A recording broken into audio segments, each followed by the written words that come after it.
Hello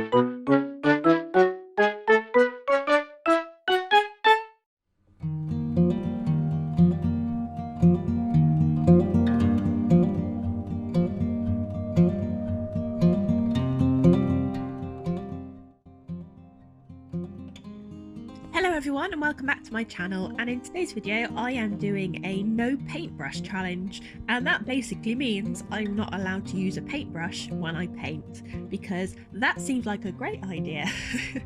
So I am using a mixture of stuff that I found around the house.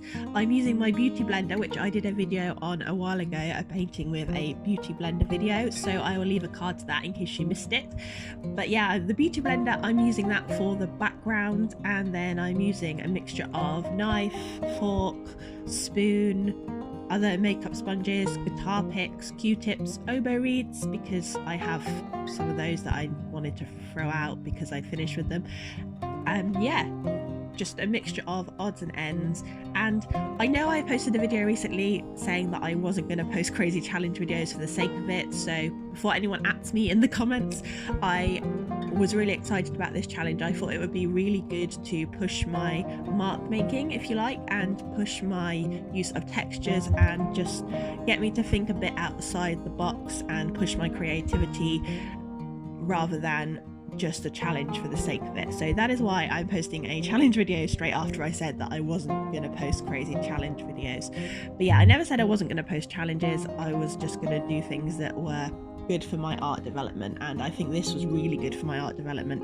It really helped me think about the marks I was making and really experiment with texture, because with a paintbrush it's quite hard to experiment with texture in the same way. You often get quite a smooth look, but when you're using sponges, spoons, knives and forks and things like that, you can really experiment with getting different textures and different marks on the page or the canvas. I'm using a canvas, I can't remember the size of it because I just can't, and I don't really want to measure it. Sorry about that. And I'm using some acrylic paints, a mixture of what I have, because I don't use oil paints, although I do really want to try oil painting, but for now I'm just using acrylic, and this worked really well because it dried quite quickly and I was able to layer. So for the subject, I am painting a cow, you might be able to see, and this is from a picture I took on one of my daily walks. I found a cow in a field and I hit capture is the word. I hit capture just at the right moment when his tongue was poking out, chomping on some leaves, and I thought that would be a good subject. So that's what I'm doing. It's quite cute, and I did struggle a little bit with the face because especially around the eyes and getting the structure of his face. But yeah, I just ended up adding quite a few layers, and eventually it looked okay, but it did go through a bit of a creepy phase. But all artwork goes through a bit of a creepy / awkward teenage phase, but it got better and I was really pleased with the end result.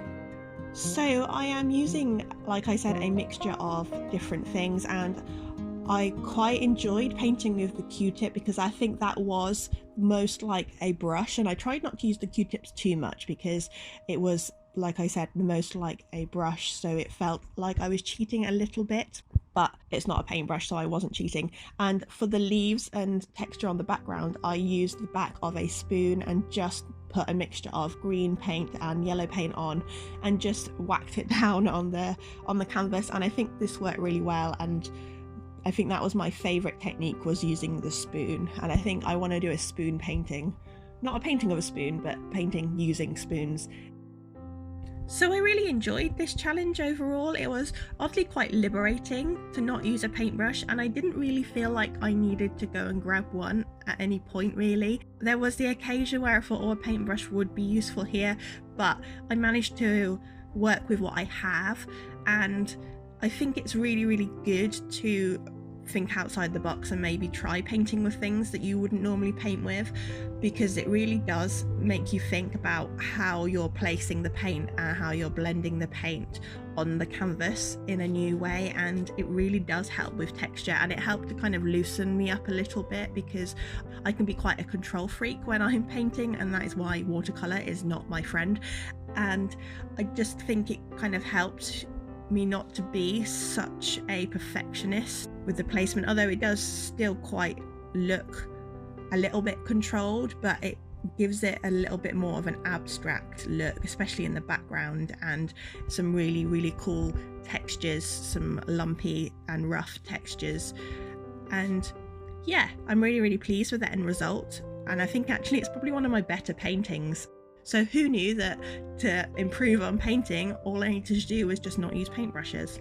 This is a new revelation in the art world. Don't use paintbrushes and you'll make a better painting. No, do use paintbrushes. That is what they're for.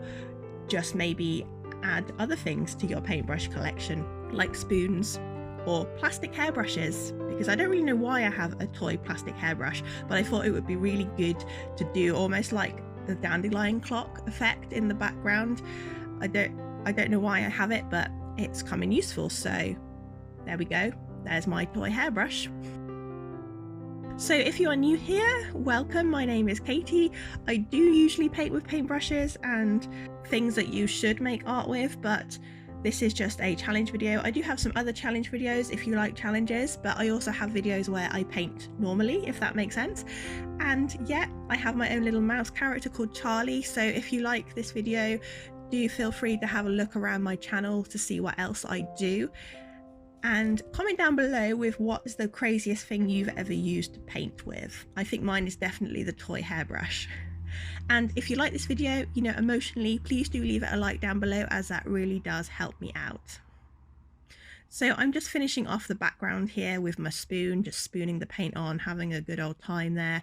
And I think at this point I did finish doing the cowl because it wasn't perfect, and it's definitely a long distance painting. It looks much better from a distance than it does close up, but that is usually how a lot of paintings are. But when you go close up, you do see all the interesting textures, I guess.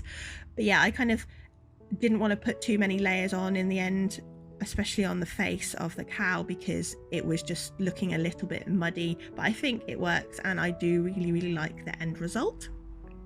But that is all I have to say really for this video, other than I would really recommend experimenting with different things instead of a paintbrush, because it really does help you with your mark making. It helps you to think about what you're doing a bit more and experiment with texture, and you have fun really, and you make a bit of a mess. This was a bit of a messy challenge, a bit messier than how I normally paint. I'm a messy painter anyway, but this was extra messy, and it's always good to make a bit of a mess when you're creating, I find. So yeah, that's all I have to say for this video really. At the end I do a little bit of a close-up of the textures so you can see the textures a bit better, because you can't really see them too much in this top-down view. And yeah, that's all I have to say. So thank you so much for watching, and I will see you in the next video. Bye for now.